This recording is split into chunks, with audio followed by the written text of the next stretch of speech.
नगर निगम के एक सफाई हवलदार की कल रात अचानक हालत बिगड़ जाने से उसे उपचार के लिए जिला अस्पताल में दाखिल कराया गया है। इस मामले को लेकर सफाई हवलदार ने नगर निगम के नगर स्वास्थ्य अधिकारी की कार्यशैली को उत्पीड़नात्मक बताते हुए कटघरे में खड़ा किया है। सफाई हवलदार का कहना है कि नगर स्वास्थ्य अधिकारी द्वारा सफाई कर्मचारियों का लगातार उत्पीड़न किया जा रहा है, जिससे कई सफाई कर्मियों की मृत्यु भी हो चुकी है। नगर निगम के वार्ड क्रमांक 45 के सफाई हवलदार डी.के. पथरौट कल रात अपने नगरा स्थित आवास पर थे, तभी अचानक 11 बजे उन्हें अचानक सीने में तेज दर्द हुआ और उनकी हालत बिगड़ गई। परिवार के लोग उन्हें उपचार के लिए जिला अस्पताल ले आए, जहां उन्हें दाखिल कर लिया गया है। उनका कहना है कि नगर निगम के नगर स्वास्थ्य अधिकारी द्वारा लगातार सफाई कर्मचारियों का भुगतान आदि को रोककर उत्पीड़न तथा शोषण किया जा रहा है, जिसके कारण कई सफाई कर्मचारियों की मृत्यु हो गई है। उत्तर प्रदेश सफाई मजदूर संघ के जिलाध्यक्ष के घर में भी कई सदस्य कलवित हो गए हैं। सफाई हवलदार के अनुसार नगर निगम के स्वास्थ्य अधिकारी द्वारा उनसे उनके वार्ड भी छीना जा रहा है। इसके अलावा उन्हें भुगतान के लिए लगातार परेशान किया जा रहा है। इस मामले को लेकर तथा सफाई कर्मचारियों की समस्याओं को लेकर उन्होंने आज से आमरण अनशन की घोषणा की थी। यही सब वे रात में सोच रहे थे कि अचानक उनकी हालत बिगड़ गई। फिलहाल सफाई हवलदार द्वारा लगाए गए आरोपों को लेकर नगर निगम में हड़कंप मचा हुआ है। सच्चाई क्या है, यह जांच के बाद ही सामने आएगा। मामला ये है पत्रकार महोदय जी कि जब से नगर स्वास्थ्य अधिकारी झांसी में आए हुए हैं, तभी से इतने गलत काम कर रहे हैं, कारनामे, तानाशाही, इनके हठगर्मी को और इनके से परेशान होने पर कई कर्मचारियों की मौत हो गई है। एक अभी पूर्व में अशोक ब्याल जी के घर में उनका दामान ख़त्म हुआ, उन्होंने उन्हें परेशान किया, उनका भुगतान रोका। फिर उनका लड़का ख़त्म हुआ, भतीजा अशोक प्याल जी का, उनको भी उन्होंने अभी तक कोई कार्रवाई नहीं हुई। फिर उनका एक भतीजा और ख़त्म हुआ, राजेश नाम का। तो ऐसे चलते उन्होंने इतनी लापरवाही, तानाशाही कर के आखिर उनकी माँ चक्कर लगाती रही। नगर निगम के चक्कर लगाते वो बीमार पड़ गई, एकदम सदमे में आ गई और उसने भी अपने प्राण दे दिए।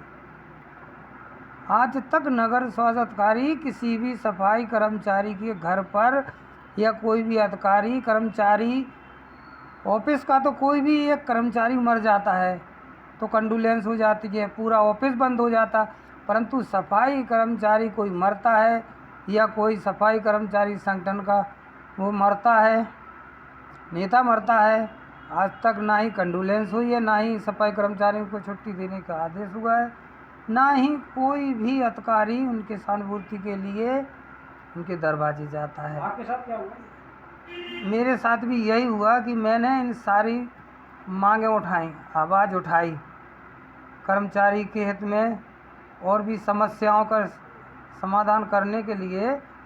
तो मुझे कई बार धमकी दे चुकी, मैं नौकरी नहीं करने दूंगा।